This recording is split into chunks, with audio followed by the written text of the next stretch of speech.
मेरे मन का धुंधलापन शाम के धुंधले से मिलकर कुछ अधिक स्याह हो चला था। घर लौटते पंछियों की चहचहाहट, बच्चों की धमाचौकड़ी से बेखबर मेरा मन बीते लम्हों में सरक गया था। सामने पड़ी ठंडी होती चाय की तरह झम्म से उठकर अब ना तो काम करने की इच्छा थी और ना ही ज़रूरत। तभी आंगन में अनीता की अम्मा की चूड़ियों की खनखनाहट, बर्तन से टकराते पानी के शोर, बर्तनों के पटकने की आवाज़ ने मेरे ध्यान को तोड़ दिया। हम सभी जानते हैं, अपने पति से लड़कर आई होगी या बेटे बहुओं ने तिरस्कार किया होगा।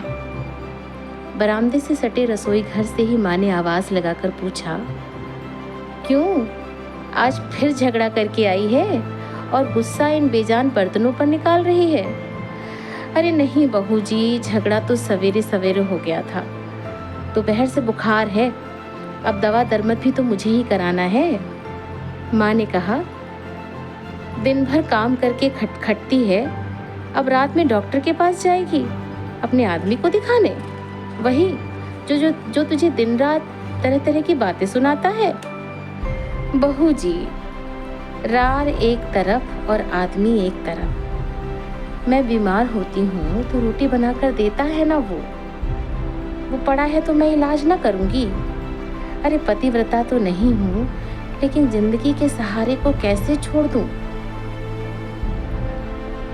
10 साल हो गए मेरी शादी को। जब पहली बार अपने ससुराल में पैर रखा था तो सपनों के सजीले घर में अमित जैसा हैंडसम और पढ़ा लिखा पति पाकर मन खुशी से झूम उठा था। कांच की तरह होते हैं ये सपने, सच की एक टकराहट से वो अक्सर टूट जाते हैं। अमित प्राइवेट जॉब करते थे, ससुर जी रिटायर थे, जेठ जी बेंगलोर में इंजीनियर। रोज़ रोज़ के बढ़ते खर्चे और अपनी ज़रूरतों को पूरा करने के लिए मैंने अपना पैर घर से बाहर निकाल दिया और एक छोटी सी नौकरी करने लगी। जेठ जी इंजीनियर थे तो जेठानी जी का रुतबा ही अलग है। गनीमत थी कि वो हम सब से अलग बेंगलोर में रहती थीं। धीरे धीरे ससुराल में सब अपने इन कमियों के कारण पराये होने लगे, सिवाय अमित के। मेरी दुनिया अमित से शुरू होकर अमित पर ही ख़त्म हो जाती थी। सास ससुर तो बेंगलोर जाकर रहने लगे, क्योंकि यहाँ पर जीवन की सारी सुविधाएं नहीं थी। बड़ा बेटा अंशु जब पैदा हुआ तो नौकरी छोड़नी पड़ी। मुझे आज भी याद है वो दिन, कितनी मुश्किलों से कटे थे। माँ पापा ना होते तो पता नहीं क्या होता। 2 महीने बीतते ही फिर से मैंने नौकरी कर ली। माँ बनने के सुख को भी महसूस नहीं कर पाई थी। नन्हे अंशु को छोड़कर जाती तो वो टुकुर टुकुर मेरी तरफ ताकता था। देहरी तक उसकी नजरें जाती थीं। कभी फोन पर उसके रोने की आवाज़ सुनती तो दिल में उठती कसक को कैसे भूल सकती हूँ। 3 साल बाद जब ऋतु गोद में आई तो लगा मेरा परिवार पूरा हो गया। अमित तो बिटिया से इतना प्यार करते थे जितना शायद ही उन्होंने कभी किसी से किया होगा।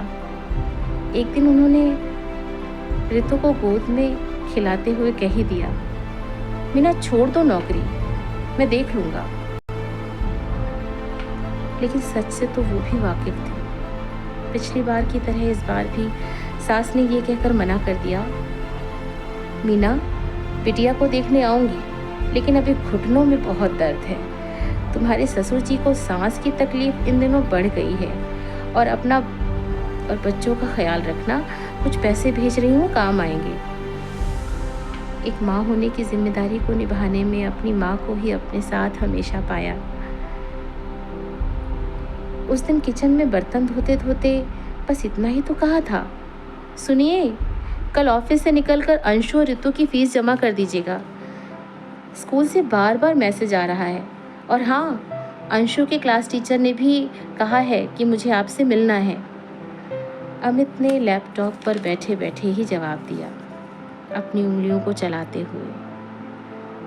तुम ही चली जाओ मीना, मेरे पास टाइम नहीं है। स्कूल की छुट्टी के बाद चली जाना, समझी? खुद में बड़बड़ाती हुई खाने के लिए बुलाया तो भी उन्होंने अनसुना कर दिया। बच्चे तो खा पी कर सो गए, पर हम दोनों में लगभग महाभारत सी छिड़ गई थी। और अंततः अमित ने कह ही दिया, मीना देखो यार, मैं ऑलरेडी बहुत टेंस हूँ, मेरा सिर मत खाओ और हो सके तो अगले 15-20 दिन मुझे किसी काम के लिए मत कहना। न जाने कितनी देर तक मैं उस रात को जागती रही। दिल में दर्द का समंदर रह रहकर आंखों से छलक पड़ता। खिड़की से बाहर झांक कर देखा तो वीरान सड़कों पर दौड़ते इक्का दुक्का वाहन दिखाई दिए। अगले दिन स्कूल से लौटकर मैं मायके आ गई। वही तो एक देहरी थी जहाँ मेरे हर दर्द की दवा के रूप में मम्मी पापा थे। इन 15 दिनों में ऐसा कोई दिन नहीं था कि जब अमित ने फ़ोन ना किया हो। बात वो बच्चों से ही करते थे, मुझसे बात करना चाहते थे, लेकिन मैं बात नहीं करना चाहती थी। अनीता की अम्मा अपने आदमी के इलाज के लिए माँ से पैसे मांग रही थी। बहू जी 1000 रुपये दे दीजिए, भैया जी से कहकर डॉक्टर के यहाँ नंबर लगवा दीजिएगा। जाते जाते दरवाजे से बोल गई, बहू जी अनीता के बाबू की तबीयत ठीक रहेगी तभी आऊँगी सवेरे। माँ ने पास आकर कहा, आज अमित आएगा, मैं उन्हें फ़ोन करके बुलाया है, वो तुझसे मिलकर अपनी खुशी बांटना चाहता है बेटा।